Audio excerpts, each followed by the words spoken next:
Muh. I turned 63 last April, and the only people who remembered were my neighbor Ed and his wife, who left a blueberry pie on my porch with a handwritten note. Not my son, not my daughter-in-law, not a single person from the family I spent 40 years building. That was 3 years ago, and honestly, by then, I had stopped expecting anything from them. But let me back up. My name is Arthur Callahan. I spent most of my working life running a small but steady woodworking shop in Knoxville, Tennessee. Custom furniture, cabinetry, restoration work. Nothing glamorous. I drove a '98 Ford pickup with a cracked dashboard, wore the same Carhartt jacket from October through March, and ate lunch at my workbench most days because I liked the quiet. My wife Miriam passed when our son Owen was 22. After that, it was just the two of us for a while, and I thought we were close. I really did. Then, Owen met Sandra. I want to be fair here, because I spent years turning this story over in my mind, and I know I'm not innocent in all of it. I was not an easy man to love after Miriam died. I was withdrawn. I worked too much. I wasn't the kind of father who called just to talk, but I was there. I showed up. I helped Owen buy his first car, co-signed on his apartment. Drove 4 hours to fix his kitchen sink when he called and said the landlord wouldn't. That's the kind of love I knew how to give. Sandra didn't see it that way. From the first Thanksgiving she attended, she made it clear that my presence was something to be managed rather than welcomed. She would answer for Owen when I asked him a direct question. She would redirect conversations. Once, I brought Owen a hand-carved rocking chair I'd spent 3 months building. The same design his grandfather had made for me as a child. And Sandra smiled tightly and said, "We'll find somewhere to put it." I never saw it in their house again. I told myself it was adjustment. Young marriages go through phases. I gave it time. The time I gave it was 4 years. And at the end of those 4 years, Owen called me on a Tuesday evening and told me, in a voice that sounded rehearsed, that Sandra felt my presence in their lives was causing stress, and that they needed space. He said he hoped I'd understand. I asked him how much space. He said he'd be in touch when things settled down. That was 11 years before I bought the farmhouse. 11 years. I won't pretend I handled it well at first. I called. I left messages. I sent cards at Christmas that were never acknowledged. I drove to their neighborhood just once, parked down the street, and sat there for 20 minutes before I put the truck in drive and went home. I never did it again. That was the moment I understood that wanting someone back who doesn't want you is its own kind of slow damage. So I stopped.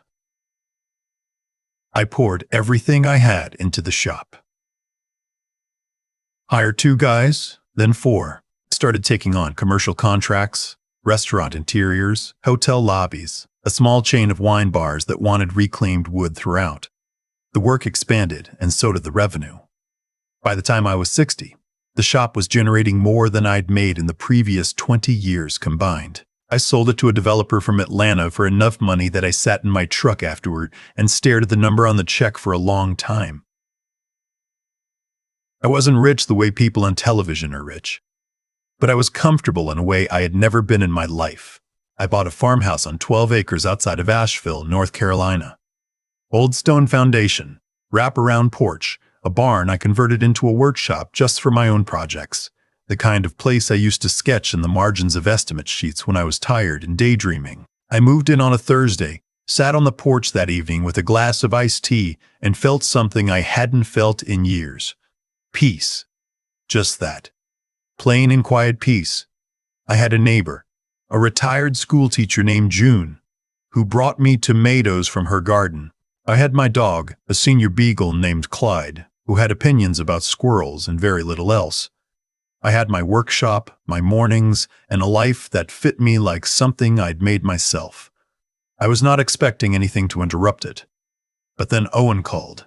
I didn't recognize the number at first. He must have gotten a new phone. And I almost didn't answer. It was a Saturday morning, and I was in the middle of a dovetail joint that required my full attention. Something made me pick up. Dad. His voice was the same and completely different. Older, a little uncertain. I put down my chisel.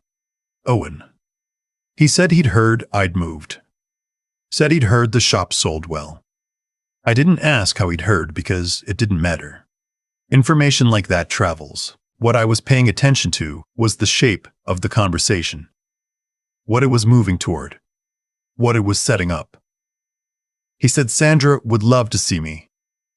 He said they'd been talking, the two of them, about how life was short and family was important. He mentioned that their apartment lease was ending. I said I was glad he called. I meant that genuinely. I also paid very careful attention to everything he said after it. They came on a Sunday, a month later. Owen, Sandra, and their daughter Lily, who was 16 and who I had not seen since she was 5 years old. She was tall, quiet, and kept looking at her phone, then putting it away, then looking at it again, the way teenagers do when they're uncomfortable and trying not to show it. Sandra walked into my house like she was appraising it. That's the only word I have for it. She moved through the rooms at a particular pace, touching the door frames, glancing at the ceilings. She commented that the kitchen was bigger than it looked from outside. She said the barn must take a lot of upkeep. She asked how many bedrooms there were. Owen hugged me. A real hug, or close enough. He looked tired in the way people look when they've been making choices that don't sit right and carrying the weight of them. We had lunch. I'd made pulled pork and coleslaw and cornbread, the same meal I used to make when Owen was a boy, and we'd eat on the tailgate after a Saturday at the hardware store. He remembered. I could see him remember it. For a moment. Just a moment. It was simple. Then Sandra started talking about the lease. She said the apartment situation in Charlotte had become untenable. She said they'd been priced out, which I believed, because Charlotte had changed. She said they'd been considering their options. She said it a few times, their options, and each time she said it, she looked around the room in a particular way. You have so much space here, Arthur, she said. Not Dad. Arthur. It would really just be temporary, she said. 3 bedrooms sitting empty, and family should be together, shouldn't they? Owen was looking at the table. I asked Lily if she wanted more cornbread. She said yes. She had her grandfather's eyes, which was a thing I hadn't expected to notice and couldn't unfocus from. I told Sandra I would think about it. I told them both that I appreciated them coming and that it was genuinely good to see Owen. I walked them to their car. I hugged my son. I shook Sandra's hand. I watched them drive down the gravel road until the car disappeared behind the tree line. Then I went inside and called my old lawyer, a man named Chester, who I'd used for the shop's sale. Chester, I said, I need to know exactly what a house guest's legal rights are in the state of North Carolina. He told me. I listened carefully. Then I told him what I was thinking, and he was quiet for a moment. And then he said, Arthur, how long have you been planning this? I said I hadn't been planning it.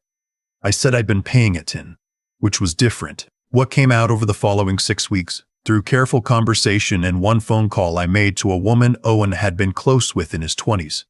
A woman who still cared enough about him to tell me the truth. What came out was this.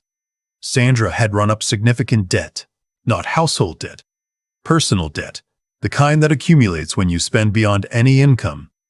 2 people can reasonably generate and don't stop when you should. Owen had signed for some of it without fully understanding what he was signing. There were creditors. There was pressure. There was, I was told, at least one conversation in which Sandra had described my farmhouse as the obvious solution. And then there was Lily. I'd asked Lily during that Sunday lunch if she liked school. She'd said it was fine. I'd asked what she liked school. She'd said it was fine. I'd asked what she liked to do. She'd said she used to do art, but she'd had to stop. I asked why, and she glanced at her mother and said, "It's expensive." I thought about that for a long time. Lily had been moved between 3 schools in 4 years. She'd had to quit a summer program she loved because the fee was $400 and there was no $400. She was sleeping on an air mattress in the second bedroom of a two-bedroom apartment because the room that should have been hers had been converted into a home office for Sandra's various ventures, none of which had produced income in any consistent way. I was a 63-year-old man with 12 acres, 3 empty bedrooms, and a workshop full of tools. I called Owen. I said I'd been thinking about the situation. I said I wanted to help. I said I was open to the idea of them staying, temporarily, as Sandra had said, but that I'd want to sit down with both of them first and talk through expectations just so everyone was on the same page. Owen sounded relieved in a way that made me sad for him. They came back the following Saturday. I had made coffee. I had also, without mentioning it, placed a small voice recorder on the bookshelf behind me, entirely legal in North Carolina for one-party consent recording. I don't tell that detail to sound sinister. I tell it because I had been in business for 40 years, and I had learned that the conversations that matter most are the ones people walk away from remembering differently. Sandra, over the course of 2 hours, outlined what she envisioned. She was thorough. She spoke about timelines the way someone speaks when the timeline they're describing isn't really temporary. She mentioned that her mother might visit for a stretch. She mentioned that the barn would make a wonderful she shed. She mentioned, twice, that as family, there shouldn't need to be any formal arrangement about finances because what was mine was, in a sense, all of ours. I let her talk. Owen contributed occasionally, in the way someone contributes when they're reading from a script they don't fully believe in. At one point, Sandra mentioned Lily, said Lily was adaptable and would be fine in whatever room worked best, since teenagers don't need much space. Said it in the same breath as talking about where she would set up her home office. I looked at Owen when she said it. He was looking at the floor. I said, I'd like to give them an answer at the end of the month. I said I needed to make sure the house was ready. Sandra smiled and touched my arm. After they left, I called Chester again. I called a financial advisor who would help me structure the sale of the shop. And I called a social worker I'd been connected to through my neighbor June, who worked with the county and knew, as she put it, how these situations tend to develop. What she described, when I laid out Lily's circumstances, was a child who had been consistently deprioritized, not abused in the legal sense, but sidelined. Her needs made contingent on the financial schemes of a parent who was not thinking about her. I won't tell you I wasn't angry. I was. I was also 63 years old, and I knew that anger, expressed wrong, accomplishes nothing. I made a plan. I told Owen and Sandra they could come. Sandra wanted to arrive the second weekend of the month. I said that worked. What I didn't tell them was that I had, in the 2 weeks prior, cleaned out the best bedroom in the house, the one with the east window and the view of the garden, and set it up for Lily. New bed frame I built myself. Proper desk. Good lamp. Shelves on the wall ready for whatever she wanted to put on them. I had called the County Art Center and registered her for a summer drawing class. I'd paid the fee. I also had Chester draw up a formal guest agreement. Nothing aggressive, just clear. It specified the nature of the arrangement, the expected duration, the financial expectations, and, critically, that the property and its assets remained solely mine. Sandra saw it on the kitchen table when they arrived. She picked it up. She read it. Her expression moved through several phases. Arthur, she said, this feels very formal for family. I said I found that clarity was a kindness in the long run. She looked at Owen. Owen looked at me. I said I also wanted to talk about Lily's room before they settled in, because I prepared the east bedroom for her. Sandra said that room was the one she'd been thinking of for her workspace. I said that I'd thought about it and decided the east bedroom was going to be Lily's, and that was not a point I was open to revisiting. Something shifted in the room. It wasn't loud. It was the kind of shift that happens when a person realizes the conversation is not going the way they wrote it in their head. Lily was standing in the hallway with a duffel bag over one shoulder, and she looked at me with an expression I recognized. The expression of someone waiting to be disappointed, braced for it, already making peace with it. I said, Lily, come on, I'll show you your room. She followed me down the hall. When she saw the shelves and the desk and the window with the morning light coming through, she put her bag down slowly. She ran her hand along the edge of the desk. She said, "Did you make this?" I said I did. She said, "It's really nice." I said, "It's yours." She didn't say anything after that for a moment. Then she said, very quietly so her parents couldn't hear, "Thank you, Arthur." She paused. "Can I call you Grandpa?" I said she could call me whatever she liked. The weeks that followed were not easy. Sandra pushed against the guest agreement at every opportunity, questioned it, reframed it, suggested amendments that would have dissolved its protections entirely. She invited her mother for a few days that stretched to 2 weeks.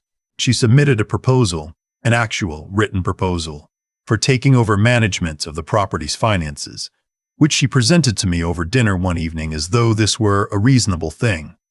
I thanked her for her time and declined. Owen, I think, was beginning to see something clearly that he had not let himself see before. He and I started talking in the mornings, early, before Sandra was up. Coffee on the porch, Clyde asleep at my feet, the valley still in mist. He didn't say much at first.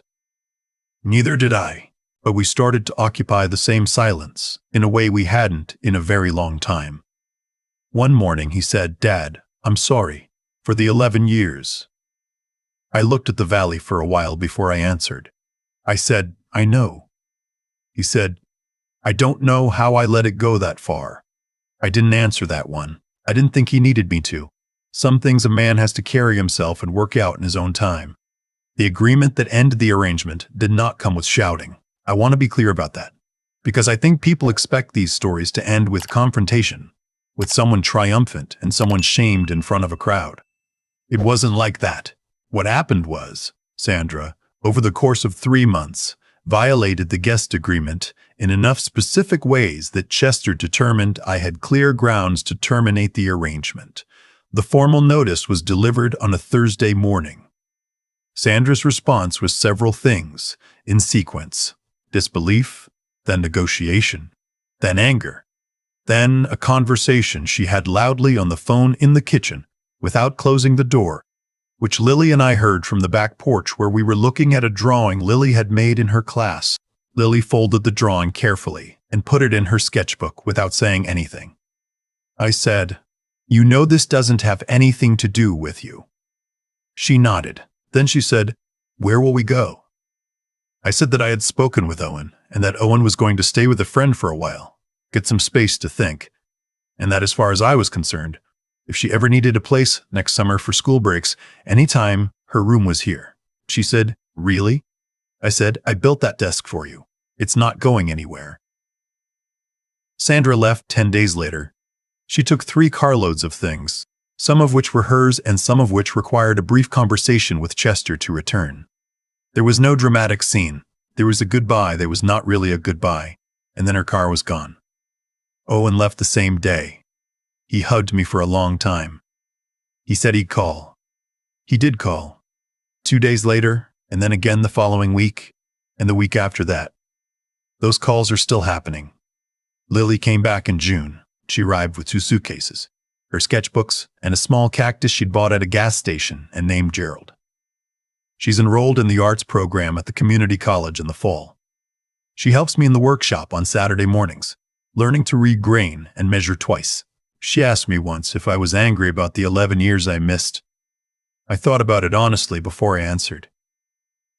I said losing those years was real, and I won't pretend otherwise, but I also said that anger is something you spend, and you only have so much of it, and I'd rather spend what I had left on mornings like this one, coffee going, wood on the bench, her at the next station learning how a dovetail fits together so perfectly it needs no nails, no glue, nothing external to hold it in place.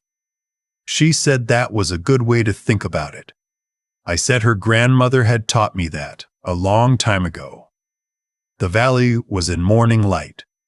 Clyde was asleep in the doorway, and for the first time in 11 years, my house felt like what I had always meant it to be. Not empty, not quiet in the wrong way. Full. I've been thinking about what I'd say if someone asked me what this whole story actually taught me. Not the cleaned up version, not the version that makes me sound wise from the beginning, The real one.